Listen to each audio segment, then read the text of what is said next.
Okay, geometry, this is the last day for everything.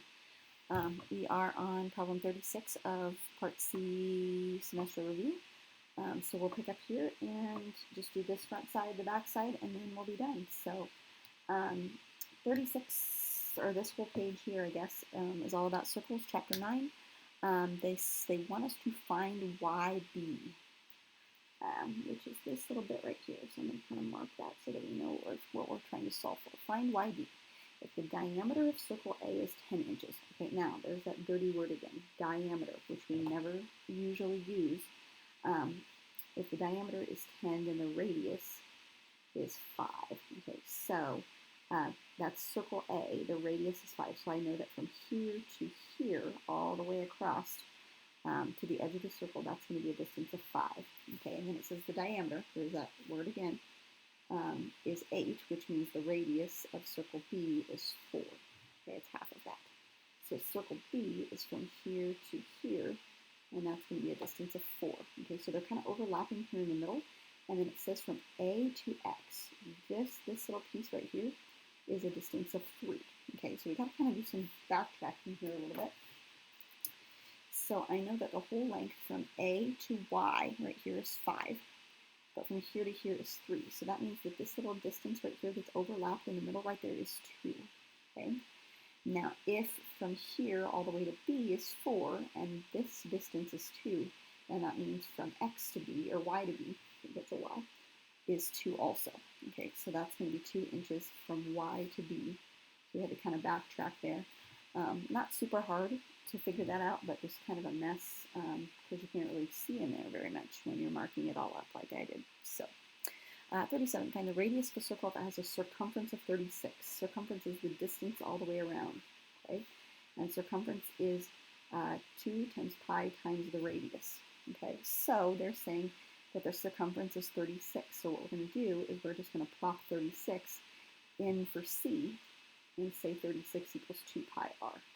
Now we're wanting to find the radius. Okay, so to get the radius by itself, we would just have to divide 2 pi over to the other side.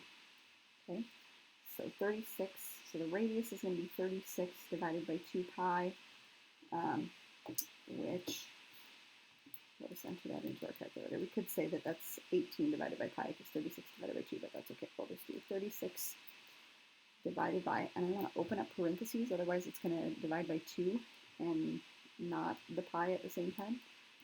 So I want to write it like that in your calculator, and then it will give me that the radius is 5.7.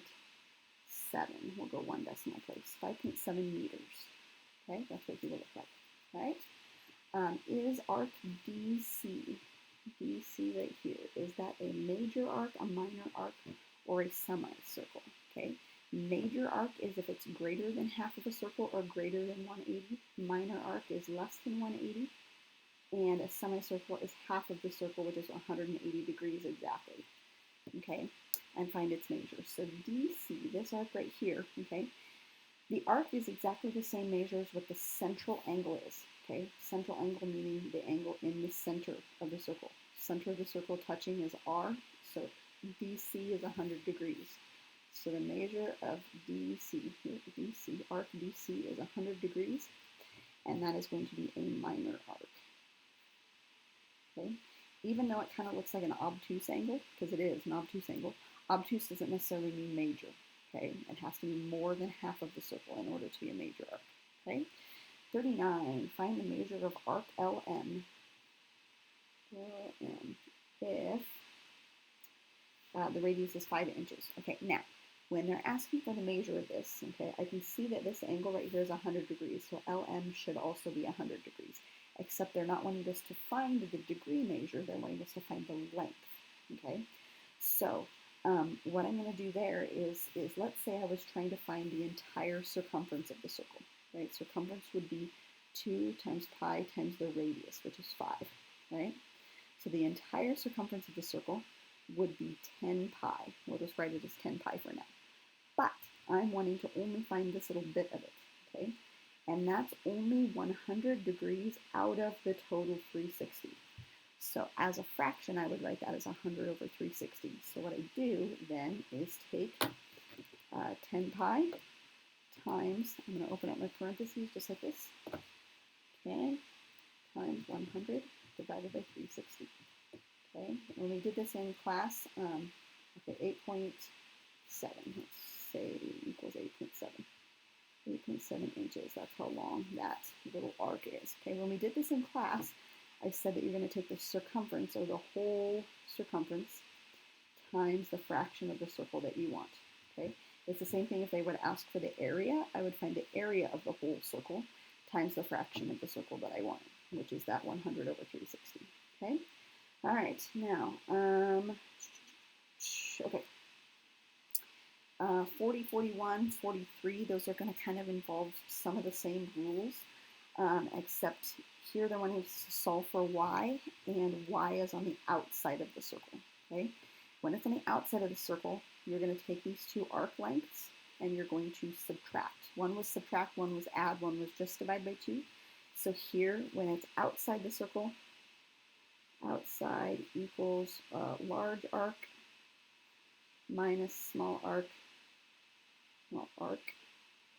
divided by 2, okay? So I'm going to take the large one minus the small one divided by 2, so 105 minus 63 divided by 2, that was the rule that we used.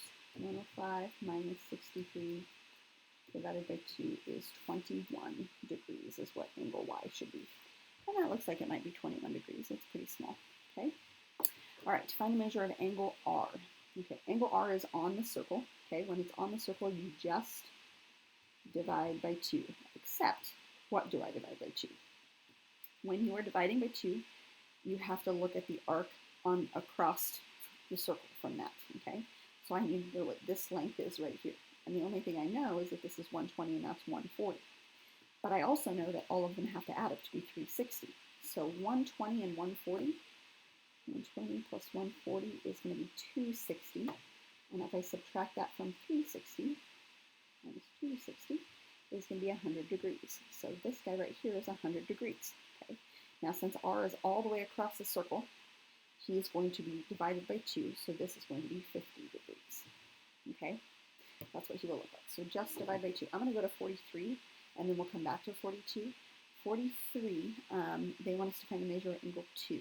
Okay, now just ignore that for just a second. What we're going to do first is we're going to find the measure of this angle or this one. They're both going to be the same because they're vertical angles. And to do that, because they are intersecting inside the circle, okay, when they were outside the circle, you subtract, divide by 2. When it's on the circle or R is touching the edge of the circle, you're just dividing by 2. When they're inside the circle, you add and divide by 2. That's the rule for this one. Okay, so what am I adding together? The 48 and the 38. That's what I'm adding together. So the two arcs, 48 plus 38 divided by 2, and that will give me those two little angles in there. 48 plus 38 divided by 2 is 43 degrees. So this is 43, and this is also 43. Okay, but they want angle 2 though.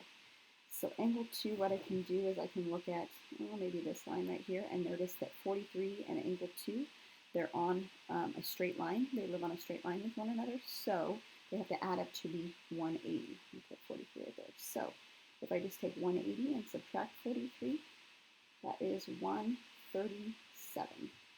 Let me check that on my calculator. 180 minus 43. 137, yes. So that's what angle 2 will be. Okay, so just a little bit more work there.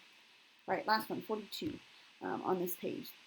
Find x and then find the perimeter. Okay, so when we talked about this lesson, these are all going to be tangent lines because they're touching the circle. Each one of these lines is touching the circle at only one spot and kind of grazing off.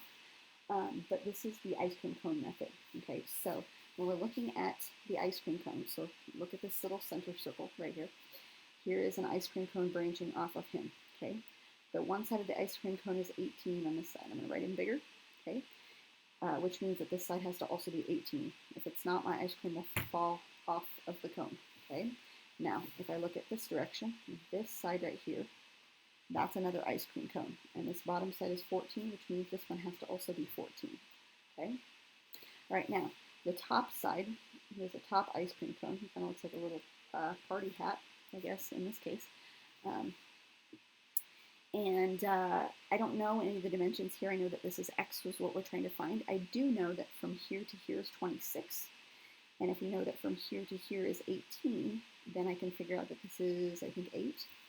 18 plus 8 is 26. Okay, so that means that this side has to be 8 also. So I have found what x is. X has to be 8. And then to find the perimeter, I just add all of those up. Okay, so 8 plus 8 is 16. 14 plus 14 is 28, and 18 plus 18 is 36. So if I just add those three numbers now together, okay, rather than adding all 6 of them together, I can kind of do some of that in my head to save some time. 16 plus 28 plus 36 is going to be 80, and that is my perimeter. Okay, and it doesn't tell me what the units are, so we'll just leave it as 80. Okay, so 80 units if you want to put a unit behind it. Okay, all right, so that side. This is what we just got done doing, so areas, surface area, volume, that type of thing, okay? So area and perimeter of these guys. All right, this is a parallelogram, okay? And for parallelogram, area is just base times height, okay? So the base is going to be all the way across the bottom here. Let me write that in here, base times height for area, okay? The base is going to be 18. The height is going to be 16, okay? So I just take 18 times 16. And that will be 288, and that's area, so that's going to be in feet squared. Okay, that's area. Now, perimeter would just be adding all of them together. So the bottom side here we said was 18.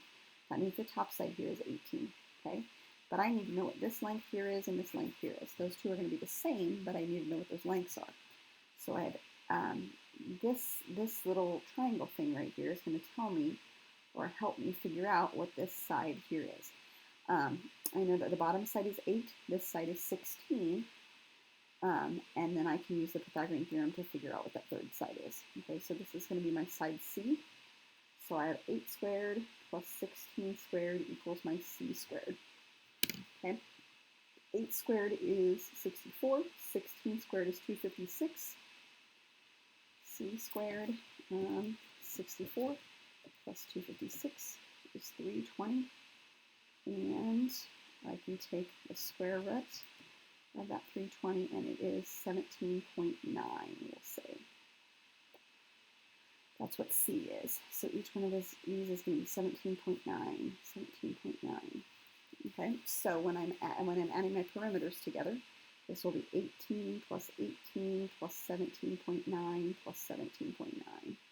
And I will add each one of those 4 together. 18 plus 18 plus 17.9 plus 17.9. Okay, and that is 71.8, and that is feet. Okay, so I kind of went through that kind of fast, but use the Pythagorean theorem to find the side that you don't already know. And I think that's probably what we're going to end up doing for this guy here. Find the area and perimeter. Okay, this is a triangle, which means I have to do base times height divided by 2, or 1/2 base times height. You can write it like that also. The base for this figure, a lot of people think that the base is going all the way across here, but the only base that I have of my figure, like the base doesn't exist over here. This is just telling you this is 8 feet of non-existent space, right? So my actual base is only 22. So I do 22. The height is the vertical height, which is 16. And then I'm going to divide that by 2. Okay, so 22 times 16 divided by 2 is 176, and that is my area, so that's feet squared. Okay, now perimeter is a stinker again, because I know the bottom is 22, I know that this length right here is 34, but I need to know what this edge is. Okay, so I have 22 plus 34 plus that third side will give me my perimeter. Okay, but I don't know that third side, so what I can do is that Pythagorean theorem again, and look at this. 8 and 16 and 8 and 16. This is going to be 17.9. I don't have to do it again because I just did it up here with 8 and 16. So we'll just cheat because we just did it. So 17.9 is going to be that third side. 17.9 plus 34 plus 22. And that is 73.9 feet. That is going to be my perimeter. Okay? All right, now we're done doing perimeter and area. They're going to ask us either one or the other on each one, so this is going to be kind of nice. 46, find the area. This is a trapezoid. Okay, so the area of a trapezoid is 1/2 the height times base 1 plus base 2. Okay, so I'm just going to plop numbers in there. 1/2 of the height is 10. Base 1 plus base 2 would be 6 plus 15. All right, let's simplify some stuff if we can. So 1/2 of 10 is 5. 6 plus 15 is 21. I can do that in my head. 5 times 21 is going to be 105 meters squared. Look at that. All of that without a calculator. Look at us go. All right. 47, find the area. This is a kite, but a kite and a rhombus. This is not a rhombus, this is a kite, but a kite and a rhombus have the same area. The area is 1/2 of diagonal 1 times diagonal 2. Okay, so one of my diagonals is 14, one of my diagonals is 12. It doesn't matter which one I designate. Let's just do 14 first, sure. 1/2 of 14 I can write as 7, and then I just take 7 times 12. There's another thing I can do without a calculator. 7 times 12 is 84 millimeters squared. There we go. We're just on a roll. I bet I can do this next one without a calculator too. Find the area. That is a circle. Circle. Okay, area of a circle is pi radius squared. Okay, circumference of the circle is 2 pi r. Okay, you remember radius squared, area is squared. So that's the formula that you're going to use, is the one that has the square in it. People switch the circumference and area equations around all the time. But this one is pi radius squared. So pi times the radius, okay? 20 is not the radius. 20 is all the way across. That's the diameter, okay? The radius is going to be 10, okay? So when I take 10 squared, all right? Now 10 squared is 100. And pi, if I write that as a really long decimal, is 3.14159, blah, blah, blah. And I'm going to take that times 100. So that's what 10 squared is. And taking that times 100 just means I'm going to move the decimal 2 places. So this will be 314.159, or let's just say 314.2 meters squared. That's another one I just did without a calculator. You're just so smart. Find the area of the shaded sector. Okay, so this is the one.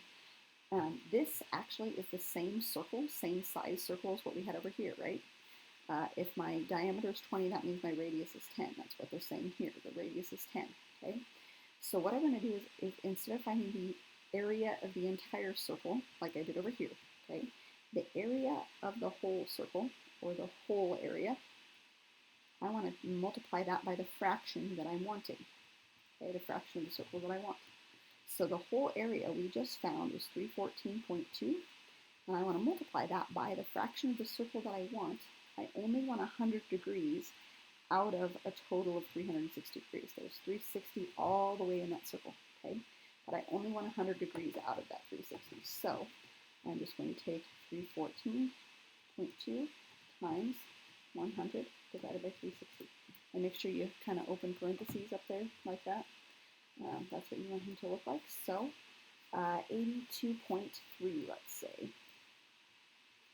And that's going to be in meters squared. There he is. Okay.